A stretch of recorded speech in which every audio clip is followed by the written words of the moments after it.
இணைந்து ஜெபிப்போம். ஆண்டவரே, இயேசுவே, உங்களுள் யாரேனும் துன்புற்றால் இறைவேண்டல் செய்யட்டும். மகிழ்ச்சியாய் இருந்தால் திருப்பாடல்களை இசைக்கட்டும். ஒருவர் மற்றவருக்காக இறைவனிடம் வேண்டுங்கள், அப்பொழுது குணமடைவீர்கள் என்று இன்றைய வாசகத்தின் மூலம் எமக்கு வழிகாட்டுவதற்காக நன்றி இயேசுவே. நான் சோதனையிலும் துன்ப வேளையிலும் மட்டும் உம்மை வேண்டாமல், நான் மகிழ்வில் திளைத்திருக்கும் போது உம்மை ஒருபோதும் மறவாமல் நன்றிப்பா பாடி உம்மை துதிக்கும்படி என் உள்ளத்தை மேம்படுத்தும் ஐயா.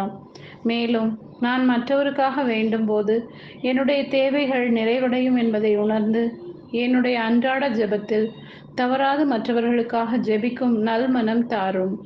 ஆண்டவரே, பிறருடைய நலனில் அக்கறை கொள்ளும் நல்ல மனிதனாய் என்னை மாற்றும்.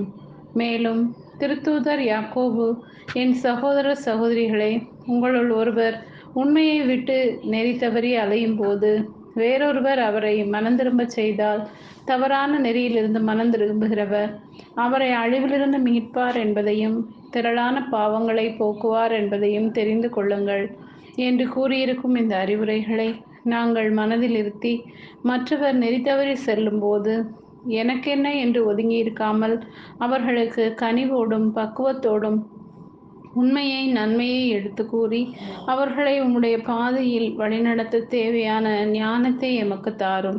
இந்த நாள் முழுவதும் நான் மற்றவர்களுக்காக அக்கறையுடன் ஜெபிக்கவும் அவர்களை நல்வழிக்கு கொண்டு செல்லவும் தேவையான ஞானத்தையும் நல் உள்ளத்தையும் எமக்கு தாரும். ஆமேன்.